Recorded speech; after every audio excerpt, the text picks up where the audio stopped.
Hello everyone, welcome to another limited color palette video. Today I will be using these three watercolor tubes from Stephen Quiller. We have transparent yellow medium PY154, Quinacridone Magenta PR122, and Cobalt Blue Deep PB74. I bought these tubes during a discount, so at the time of purchase they were actually cheaper compared to Daniel Smith, but usually most of the time they are more expensive. So this is PY154. This is a very nice vibrant yellow. I really love this pigment. Daniel Smith calls this azo yellow. Next we have Quinacridone Magenta PR122. Now Stephen Quiller Watercolor, they are very fluid. Their paint is very soft. And if you were to use them in pans, it would take a long time for the paint to harden.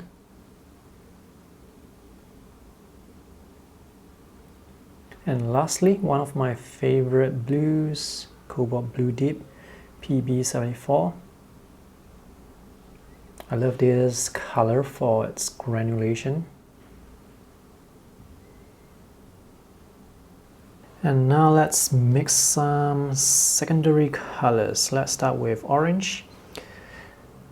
Now Stephen Quiller, this brand is actually not a brand I would recommend because for some of their colors they have a lot of binder. So one color is Quinacridone Magenta. When I first opened the tube, I had the binder rush out. Yep.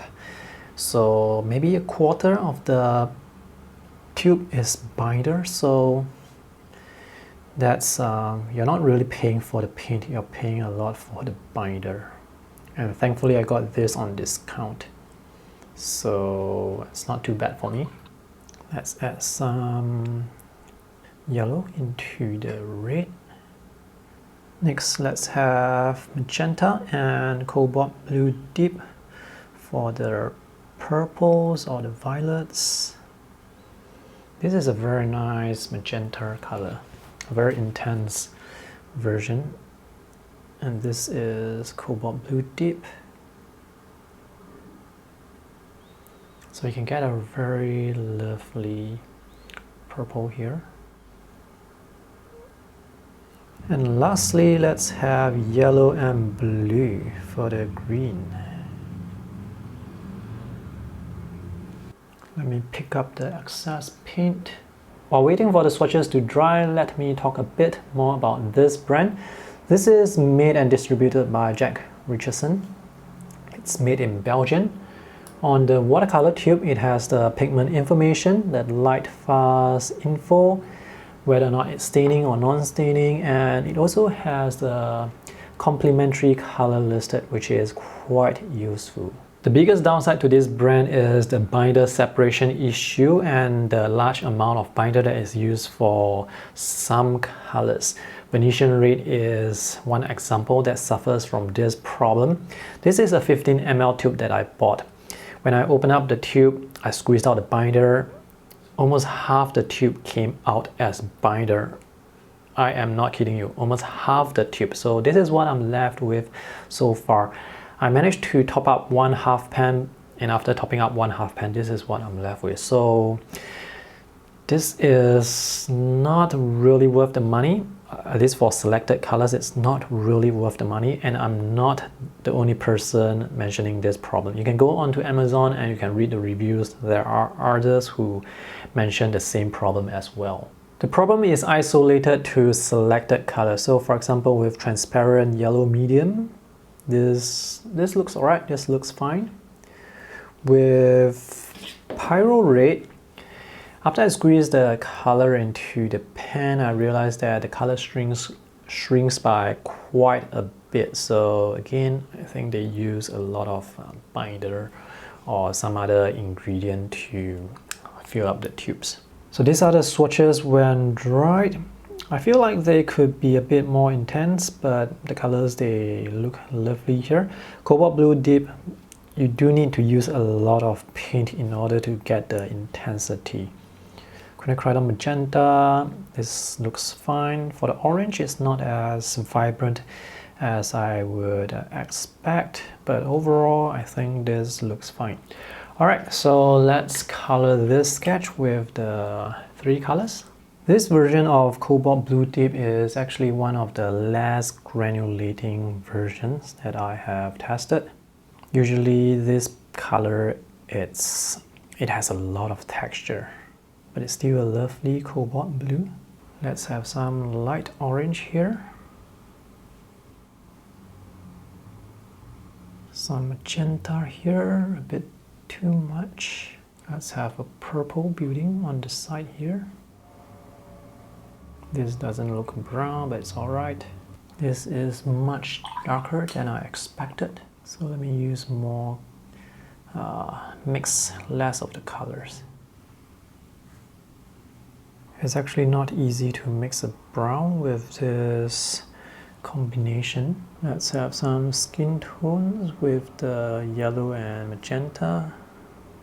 Let's paint the shadow side here.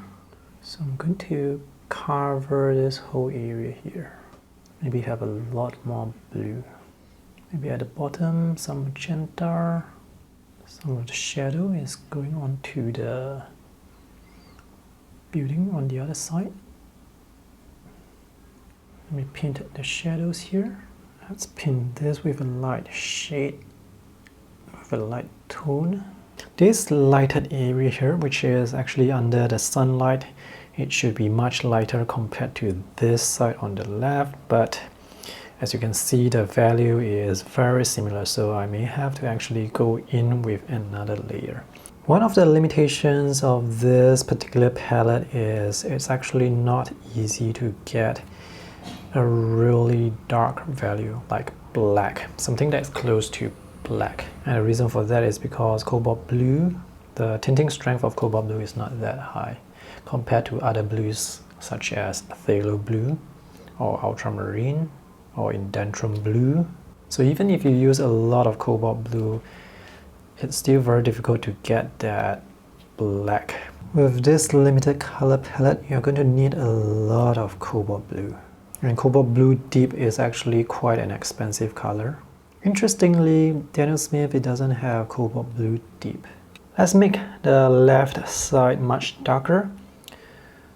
So now I'm using a lot more Cobalt Blue to make the wash darker.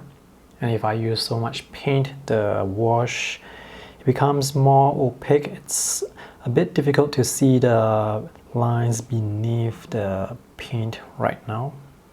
Maybe when it dries later on, the lines will show through again.